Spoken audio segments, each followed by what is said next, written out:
Hello friend, आप लोगों का स्वागत है स्किल्ड हिंदुस्तान में।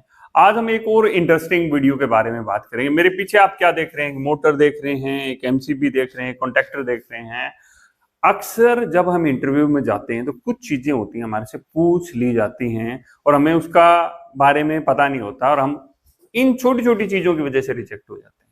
तो आज इंटरव्यू में पूछे जाने वाली ना कुछ बहुत ही इंपॉर्टेंट चीजें हैं जिनके बारे में हम आज बात करने वाले हैं। क्या क्या चीजों के बारे में बात करेंगे कि एक जर्नल क्वेश्चन, भाई तुम मेरे इधर 10 एचपी की मोटर है, वो कितना करंट लेगी? 10 एचपी की मोटर कितना करंट लेगी? या भाई एक मेरे को ड्यूल स्टार्टर है मेरा, मुझे उसके अंदर एक 10 एचपी की मोटर है, कितने एम्पेयर की एमसीबी लगाऊं, कितने एम्पेयर का मैं कॉन्टैक्टर लगाऊं? तो ये जर्नल चीजें पूछ ली जाती हैं और हम इनका आंसर नहीं दे पाते हैं, जिसकी वजह से हम रिजेक्ट कर दिए जाते हैं। तो अभी तक आप समझ गए होंगे कि ये वीडियो बहुत ही इंपॉर्टेंट होने वाली है, क्योंकि इसमें काफी कुछ आज सीखने वाले हैं, काफी कुछ समझने वाले हैं। तो सबसे पहले हमें यह समझना है कि भाई ये मोटर है, इसका एम्पियर कैसे निकालें। तो ये चीज समझने से पहले ना हम एक चीज समझ लेते हैं कि मोटर होती है, भाई मोटर की रेटिंग हमारी दो चीजों में होती है। एक होती है एचपी। क्या होती है फ्रेंड? एक हमारी एचपी होती है, भाई अरे कितने एचपी की मोटर लगी है भाई। और एक होता है किलोवाट। दूसरा क्या होता है? किलोवाट। एक चीज यहां पर और इंपॉर्टेंट है कि हम कई बार इंटरव्यूअर ने पूछ लिया कि भाई मेरी एक 5 एचपी की मोटर है, 5 एचपी की मोटर है या 6 एचपी की मोटर है, वो मैं स्टार डेल्टा स्टार्टर लगाएंगे या ड्यूल? आप सोचो 6, तो भाई इसमें तो स्टार डेल्टा लगना चाहिए यार। किलोवाट है कि एचपी? हम किलोवाट में एचपी में कंफ्यूज हो जाते हैं। तो यहां पर एक सिंपल सा है, मेरी अगर 7.5 एचपी है, 7.5 एचपी की मोटर है, या 7.5 एचपी कितना होता है हमारा? किलोवाट में होता है। किलोवाट कितना होता है हमारा? 5 किलोवाट। अगर 7.5 एचपी है या 5 किलोवाट है तो उसमें DOL, डायरेक्ट ऑनलाइन स्टार्टर का हम यूज करते हैं। तो इस चीज का ध्यान रखना है, ठीक है। अब कुछ चीजें और समझ लेते हैं कि भाई मेरे को एचपी से किलोवाट और किलोवाट से एचपी निकालना है, तो कैसे निकालना पड़ेगा, ठीक है। पहले भाई एक चीज समझ लो कि एक एचपी होता है। देखो दोस्त, ये चीजें ना आपको याद करनी पड़ेंगी। एक एचपी होता है 746 वाट के बराबर होता है। किसके बराबर होता है? एक एचपी 746 वाट के बराबर होता है, चाहे वो हमारा सिंगल फेस है या हमारा 3 फेस है।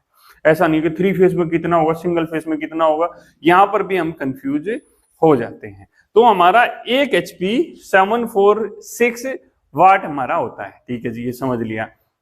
अब एक फॉर्मूला है जिससे बहुत कुछ निकाल सकते हो, तो वो है W। W मतलब वाट। अगर हमने ले लिया √3 गुणा में V, √3 गुणा V गुणा में I गुणा में cos फाई, या पावर फैक्टर हम जिसको बोलते हैं। इसके साथ साथ में कई बार हम जो मोटर होती है कि उसकी एफिशिएंसी भी ले लेते हैं। यहां पर हम मोटर की एफिशिएंसी को नहीं ले रहे हैं, क्योंकि कई बार हम कंफ्यूज हो जाते हैं। मोटर को फुल लोड करंट हम निकाल रहे हैं, जिसको बोलते हैं FLC। भाई किसी ने पूछ लिया, इंटरव्यूअर ने, भाई FLC क्या होता है मोटर का? FLC ये क्या चीज होगी भैया, इतना ही चीज। FLC होता है फुल लोड करंट, ठीक है जी। यहां पर हमने कहा कि भाई मेरी एक मोटर है, चाहे तो हमें उसका एचपी पता होना चाहिए या उसका वाट पता होना चाहिए। अगर मैं मान लेता हूं मुझे एचपी पता है कि मेरी तो भाई 10 एचपी की मोटर है, 10 एचपी की मोटर है, तो उसको किलोवाट बनाने के लिए हम क्या करेंगे? 10 गुणा में 746, ये कितना हो जाएगा? 7460 वाट हमारा हो जाएगा, क्योंकि सबसे पहले हमें मोटर का एम्पियर निकालना पड़ेगा, उसी हिसाब से फिर हम एमसीबी का एम्पियर पता कर सकते हैं और कॉन्टैक्टर कितने एम्पियर का लगेगा, रिले कितने एम्पियर लगेगी, वो हम पता कर सकते हैं। ठीक है जी। और दोस्त मैं ये गारंटी देता हूं कि ये वीडियो पूरी देखने के बाद ना बहुत कुछ समझ में आ जाएगा आपको। इससे खाली इस फॉर्मूले से आपको आप किसी भी चीज का निकाल सकते हो वाट से। आपके इधर हीटर लगा है, गीजर लगा है, ये 3 फेज का कोई भी सिस्टम, ये फॉर्मूला हमारा 3 फेज का है। अगर किसी का वाट पता है तो एम्पियर निकाल सकते हो, एम्पियर पता है तो वाट निकाल सकते हो, बहुत कुछ निकाल सकते हैं इसके अंदर। तो ये चीज है, छोटी सी है, जो हमें याद रखनी है। वाट इक्वल टू √3 गुना में वी गुना में आई गुना में cos फाई। ठीक है, ये हमें याद रखनी है। तो यहां पर कितना होगा 7000। अब देखो दो चीज है, ये क्या है, वाट है, इसकी जगह कितना लिख दिया 7460 हमने यहां पर लिख दिया। अब ये देखो √3 होता है, इसका भी मान होता है, √3 का मान क्या होता है 1.732। ये लिख लेना दोस्त, ये लिख लेना। तो √3 की जगह मैंने लिख दिया 1.732। ठीक है जी। अब हम क्या करते हैं कि अब V आ गया, V मतलब क्या है भाई, वोल्टेज।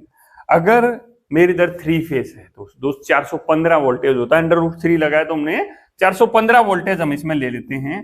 कितना वोल्टेज ले लिया 415 वोल्ट हमने ले लिया, तो गुणा में कितना लिख दिया 415 लिख दिया। ठीक है।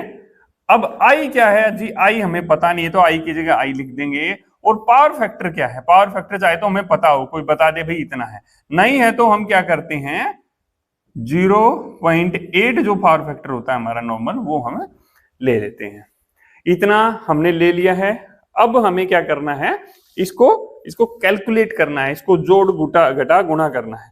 तो ठीक है, आप भी अपना कैलकुलेटर निकाल लो और मेरे साथ साथ में कैलकुलेशन करो। ठीक है, अभी क्या है 1.732 गुणा में 415, ठीक है, गुणा में I हमें पता नहीं है तो हम क्या कर देंगे 0.8 कर देंगे।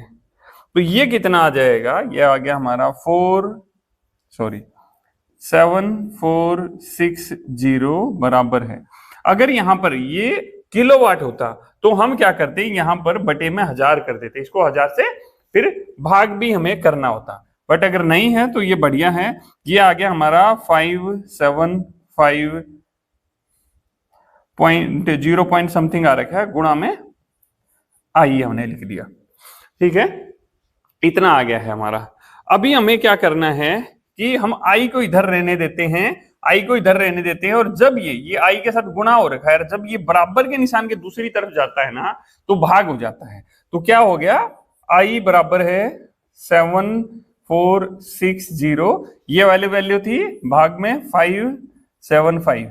अब इसको इससे भाग देखो, 7460 भागा 575, तो यहां पर कितना एम्पीयर आ गया, ये हमारा ये करीब आ गया हमारा 12.97।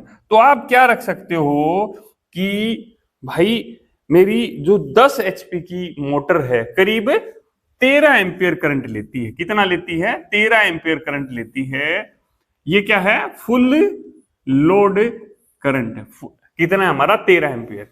अभी आपको ना कुछ चीजें याद भी रखनी है दोस्त, थंब रूल आपका होना चाहिए कि यार 1 HP की कितना लेगी, 1 HP की लेगी 1.3, 1 HP कितना लेगी 1.3, क्या है ये एम्पियर।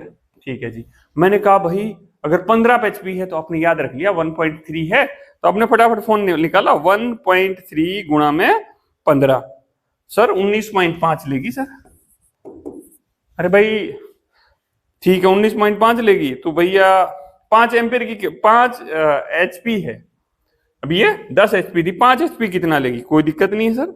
चाहे तो कैलकुलेटर जिसका मैथ अच्छा है बहुत बढ़िया है, नहीं तो 5 गुणा में 1.3 6.5 एम्पियर। 5 HP की कितना लेगी 6.5 5 एम्पियर। तो इस तरह करके हम ये चीजें निकाल सकते हैं। अगर आपको ये वीडियो अच्छी लगी है तो आपको क्या करना है, वीडियो को लाइक करना है और चैनल को सब्सक्राइब करना है, अपने दोस्त को भी शेयर करना है। दोस्त इसमें क्या होता है, कुछ चीजें होती हैं कि जो मेरी एमसीबी होती है, एमसीबी चाहे आपकी ड्यूअल स्टार्टर में है चाहे आपका स्टार डेल्टा स्टार्टर में है, उस पे हम फुल लोड करंट चाहे तो कम से कम इतना या फुल लोड करंट का 110%। फुल लोड करंट था कितना था भाई, 10 एम्पियर की थी, मैं तो एमसीबी कितना लगाऊंगा, कितना आ गया, फुल लोड करंट मेरा 13 एम्पियर आ गया। ठीक है, मैं गुणा में क्या करूंगा, गुणा में 110 एम्पियर, तो गुणा में मैंने इसको 110 कर देंगे तो कितना आ जाएगा हमारा 110 गुणा में 100 हमारी 13। ठीक है, और इसको भाग दे देंगे हम 100 से, ये परसेंटेज के लिए, तो ये आ जाएगा 14.3 एम्पियर। तो भाई 14.3 एम्पियर की तो नहीं आती एमसीबी, तो एमसीबी आती है 16 एम्पियर के करीब की, तो यहां पर हम 16 एम्पियर की एमसीबी लगाएंगे। ठीक है, अगर ये होता हमारा डीओएल स्टार्टर, क्या होता है डीओएल स्टार्टर, तो भी हम इतने एम्पियर की ही कॉन्टेक्टर लगाते हैं और उसी के हिसाब से हम रिले उसके अंदर यूज करते हैं। और ये चीजें दोस्त ऐसे ही नहीं की जाती हैं कि भाई एक कैलकुलेशन के बेस पर, जब मैं मोटर को चेक करता हूं, मैं क्लैम मीटर से उसकी रीडिंग ले रहा हूं, फुल लोड पे क्या चल रही है, वो सारी चीजें चेक करके अगर एक समझदार इंजीनियर है, वो एक तो कैलकुलेशन बेस पे काम करता है और दूसरा एक्चुअल में क्या चल रहा है उसको भी हम ऑब्जर्व करके, जब हम मोटर की प्रोटेक्शन की सेटिंग करते हैं, कॉन्टेक्टर मैंने ज्यादा का लगा दिया कोई फर्क नहीं पड़ता, बट जब हम बात कर रहे हैं मोटर की ओएलआर की, ओन ओवरलोड रिले की, तो हमें कई सारे पैरामीटर देखने पड़ते हैं। अगर नॉर्मल टेक्नीशियन है तो आप इस तरह कैलकुलेशन कर लो। डीओएल स्टार्टर के लिए, स्टार डेल्टा स्टार्टर की कैलकुलेशन मैं आप लोगों को अलग से समझाऊंगा, वो थोड़ा सा आप लोगों को टाइम लगेगा, थोड़ी सी पेचीदा है, इस वीडियो में समझ में नहीं आएगा। तो उसके लिए आपको क्या करना है, अगर अगली वीडियो आपको चाहिए है, बहुत बढ़िया, बहुत जल्दी चाहिए है, तो अच्छे अच्छे कमेंट्स चाहिए, वीडियो को लाइक करना है, शेयर करना है, चैनल अभी तक सब्सक्राइब करके बेल आइकन नहीं दबाए तो फटाफट दबा लीजिए। मिलते हैं आपसे अगले वीडियो में। जय हिंद, जय हिंदुस्तान।